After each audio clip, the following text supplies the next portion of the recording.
थोड्याच वेळात आपले नगरसेवकांचे हस्ते होणार आहे। येथे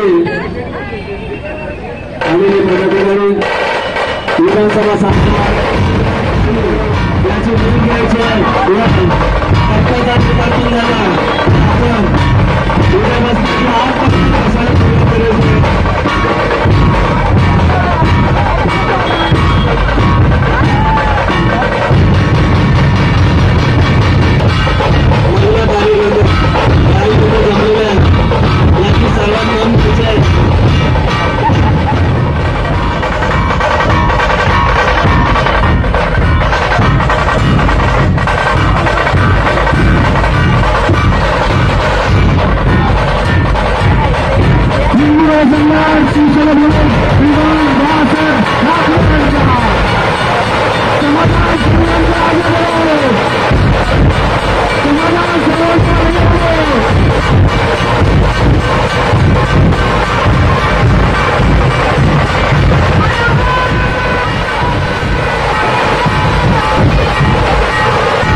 लोकप्रिय समाधानजी सरवणकर यांनी आज या ठिकाणी माजी सभापती दत्ताजी नलावडेजी या प्रत्येचं उद्घाटन केलेलं आहे। या ठिकाणी अपावृत्तांना बसण्याची एक चांगली व्यवस्था समाधान सरवणकरजी यांनी केलेली आहे। त्याबद्दल मी महालक्ष्मी सोसायटी येथील तरुण मंडळ सगळ्यांच्या वतीनं मी समाधानजी सरवणकर यांना धन्यवाद देतो व त्यांचे आभार मानतो। त्याचप्रमाणे या ठिकाणी सरवणकरजी साहेबांनी मी सांगू इच्छितो, त्याचप्रमाणे या ठिकाणी सरवणकर साहेबांना मी या ठिकाणी सांगू इच्छितो की 2,500 स्क्वेअर मीटरचं एक मैदान आहे, जे मैदान विकासकाने बनवून अजून महानगरपालिकेला दिलेलं नाही। मी सरवणकर साहेबांना विनंती करतो की त्यांनी त्यांच्या मार्गदर्शनाखाली नेतृत्वाखाली त्या मैदानाचं आगेकूच करावं।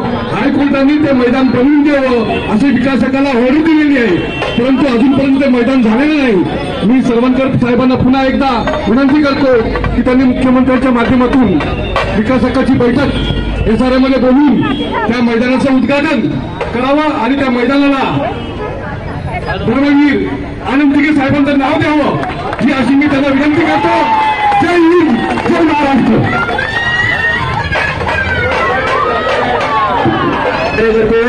कोटा मोकल यांना विनंती करतो, आपण बोलायचं आहे। कोटा मोडवी, मोठे मोकल आपला मोठे मोडवी नागेश मोडवी यांचे जे व्हिडिओ आहे फेसबुक लाईव्ह वगैरे सुंदर असे टाकलेले आहेत, त्यांना मी विनंती करतो 2 शब्द आपण बोलायचे।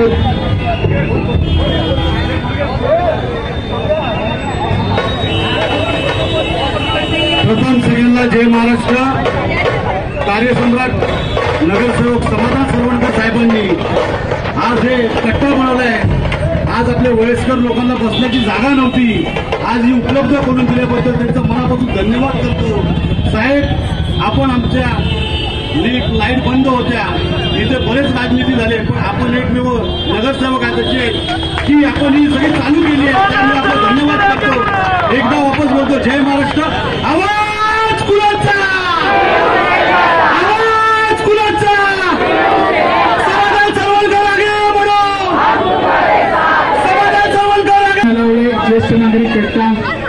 मैदानाच्या लोकार्पणास उपस्थित आमचे सर्व शिवसेनेचे पदाधिकारी, कोणाची नावं घेतली का एखादं राहिलं तर परत तेवढंच राग गोष्टी, महालक्ष्मी सोसायटीचे सर्व पदाधिकारी, सर्व रहिवासी, महिला वर्ग मोठ्या संख्येने उपस्थित आहे, तुमचाही आभार. खरंच आज बरं वाटतं सगळे आपण एवढ्या मोठ्या संख्येने ते उपस्थित झालात. हे असं एवढं मोठं काम नाहीये, फक्त एक आमची इच्छा होती की आपल्या इथे ज्येष्ठ नागरिक असून देत, त्यांना कुठेतरी एक बसण्याची व्यवस्था हवी. त्यासाठी पहिली काहीतरी आपण इथे एक स्ट्रीट गार्डन असं पहिले एक बनवलेलं होतं. त्यानंतर विचारायला काहीतरी वेगळं करायला पाहिजे होतं. तर प्रभादेवीमध्ये आमदार सदा सरवणकर यांच्या वतीने असंच एक शेड बांधण्यात आलेली आहे. तीच कॉपी डिट्टो बोललो आपल्या वरळीमध्ये मी करूया. तर कसं होतं, इथे काहीतरी करायची अनेक दिवसापासून इच्छा आहे. आपल्या प्रत्येकाची इकडे घर 250 ते 300 स्क्वेअर फूटचं घर आहे. त्याच्यात 2 भाऊ, त्याचे कुटुंब, त्याचे आई वडील, एक कुठेतरी अर्धा एक तास बसण्यासाठी ज्येष्ठ नागरिकांना किंवा महिलांना बसण्यासाठी आमची इच्छा होती की कुठेतरी अशी जागा द्यावी. जागा कुठेही नाही, जसं आपल्या कुंटेवर नाही मैदान आहे, पण मैदान बनवून काही दिलेलं नाहीये. आपण जी काही आता आपण मागणी केली आहे याच्या पुढच्या काळात उद्यापासूनच त्या मैदानासाठी आपण सर्व एकत्रित येऊन लढूया. कुठचंही राजकीय म्हणजे असं याच्यात कसं असतं, आपण लढायला चालू केल्यावरती राजकीय चालू होतो. जसं आपलं लिफ्टचं झालं, आपण सर्व इकडे उभे होतो. लिफ्टचं मीटर सर्वात पहिलं मी आज एकनाथ शिंदे साहेबांचा विशेष आभार मानेन की त्यांच्या काहीही इथे कसं बघायला गेलं की त्यांना काही माहिती नव्हतं काय इथे गोष्टी आहेत काय आहे. पण त्यांनी ज्या वेळेला कळलं की इकडचे रहिवासी 7 दिवस झाले लाईट नाही, लिफ्ट नाही, तरी ते कसे म्हणजे कोणी त्यांच्यावरती लक्ष देत नाहीत. स्थानिक लोकप्रतिनिधी आहेत तेही त्यांच्यावर लक्ष देत नाहीत, ते त्यांच्या धुंदीत आहेत. त्यांनी लगेच आपल्या रहिवाशांना सांगायला लागेल की त्यांनी लगेच तिकडे PHT मध्ये कॉल करून 1 रुपया सुद्धा न भरता आपल्या सर्व लाईट लिफ्ट त्या चालू करून दिल्या. त्याच्यामुळे एकनाथ शिंदे साहेबांचा खरंच आभार मानायला पाहिजे की फक्त आपल्या मागणीनुसार आपल्या जे काही अडचणी आहेत हे समजून त्यांनी लगेच आपल्या पाठीशी उभे राहिले. त्यानंतर अनेक राजकारण इथे त्यानंतरही झालं. अनेक महिलांना जबरदस्ती मातोश्रीवरती नेलं, काय चालू, नंतर बिल्डरला उभं केलं, काय केलं.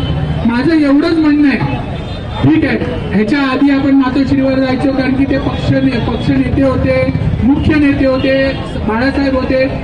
पण ज्या वेळेला तुम्ही तुमचा आमदार निवडून देता, हा वरळीतला आमदार हा राजे नसायला पाहिजे, इकडच्या लोकांसाठी उभा राहायला पाहिजे.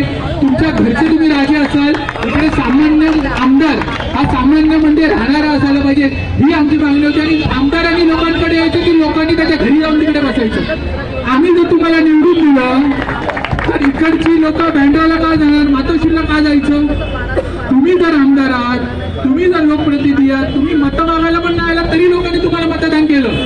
इकडे गोपाळनगरमध्ये कोणी मतं मागायला आली नव्हती तरी पण एक प्रेम होतं, बाळासाहेबांवरती प्रेम होतं, ठाकरे कुटुंबावरती प्रेम होतं, म्हणून लोकांनी तुम्हाला मतदान केलं. पण मतदान केल्यानंतर ज्या वेळेला तुमची गरज होती त्या वेळेला इकडे बघायलाही आले नाही, तरी इकडच्या महिलांना गाडी भरून मातोश्रीवरती घेऊन गेले. म्हणजे हे कोणाला पटतं मला नाही माहिती काय राजकारण चालू आहे. इकडे लोकांचे प्रश्न सुटायला पाहिजेत. आता किती वर्ष झाली निवडणूक लागेल विधानसभेची, एवढ्या वर्षात स्थानिक आमदार शिंदेबाई कोणाला दिसले का इकडे?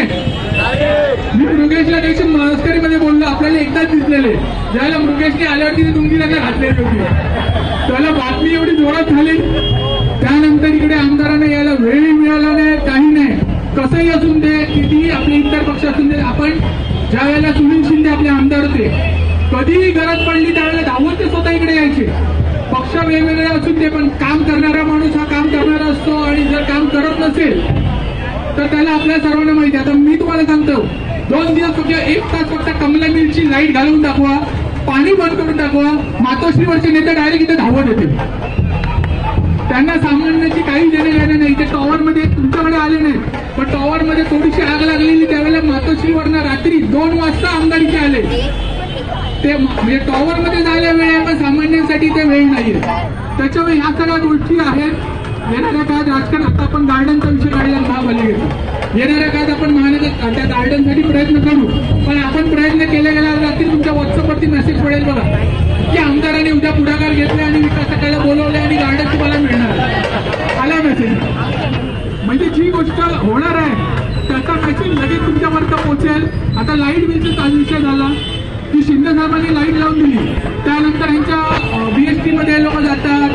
तुमची इच्छा नाही की मला तिकडे बीएससीची लोक येऊन लाईट टाकून जावं, ही इच्छा आहे का?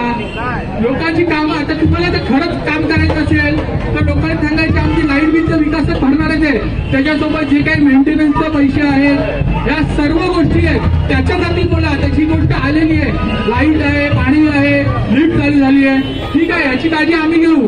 पण तुम्ही जे काही पैसे भरायचे विकासासाठी त्याच्यासाठी तुम्ही कधी बोलणार? तुम्ही आता आपले कमिटीचे मेंबर इथे काही आलेले येणाऱ्या दिवसात आपण ज्या काही 28 रूम आपल्या जे काही 28, 40 ज्या काही रूम आहेत सोसायटीच्या 45 रूम आहेत, सर्वात पहिले त्या सर्व रूम आपण खाली करून घेऊया आणि ज्या विकलेल्या असतील त्याच्यावरती SRA सील लागायला पाहिजे. कारण तुमच्या हक्काच्या रूम आहेत त्या कोणी विकू नाही शकत. त्याच्यामुळे आपल्याला कोणाचीही गरज नाही आहे. आपल्या रूम तर आपल्या ताब्यात मिळाले, विकासक त्या रूमचे पैसे का खातोय? कोणाच्या आशीर्वादाने खातोय? कोणी काही बोलत नाही. एवढी वर्ष इकडे आमदार काही नाही, आता 5 वर्ष 4 वर्ष झाली आमदार कुठे गेले? काही नाही, यायलाच दिसत नाही. त्याच्यामुळे माझी विनंती करा, आपल्याला कोणालाही राजकारण करायचं नाही, फक्त आपले प्रश्न जो सोडवेल तो आपला. आणि येणाऱ्या काळात आपण कोणाकडे जायचं नाही. मी तुम्हाला विनंती करेन, जायचंच असेल ना आपण प्रशासनाकडे जाऊया, पण ज्या माणसाला आपण निवडून दिलेल्या आपला लोकप्रतिनिधी आहे त्याच्या घरात मी विनंती करेन तुम्ही कोणीही जाऊ नका. जे काही नसेल त्यांना यायचे इकडे, तुमचे प्रश्न सोडवायला आम्ही आहोत, शिंदे साहेब आहेत. तुमचा विद्युत पुरवठा सध्या तरी, तुमची लाईट बिल सध्या तरी कोणीही कापायला येणार नाही. पण हा तुमचा फक्त विषय डायव्हर्ट करतात की बाकीचे जो काही तुमची निधी येणार आहे त्याच्याबद्दल कोणी काही बोलायला मागत नाहीये. कॉर्पस पण गेला कुठे? विद्युत बिल आपण त्यासाठी विकासकाची बोलून पण बाकीचे पण विषय आहेत ना. हे रूम आहेत, हे खाली करून घेतलं तरी तुम्हाला कोणाकडे हात पसरायची गरज नाहीये. त्याच्यामुळे सर्व नागरिकांना विनंती आहे, येणाऱ्या काळात तुम्ही देखील आमच्या सोबत असेच राहा. जे काही आपले विषय आहेत हे सर्व सोडवू. तसेच आपण परत एकदा ह्या कार्यक्रमाला उपस्थित राहिल्याबद्दल हे तुमच्यासाठी बनवलेलं आहे ज्येष्ठ नागरिक करता. येणाऱ्या काळात पण आपल्या काही विषय असतील, जेवढा आमच्यानी जमेल तेवढा आम्ही 100% करू. एवढंच सांगून इथे थांबतो. जय हिंद, जय महाराष्ट्र.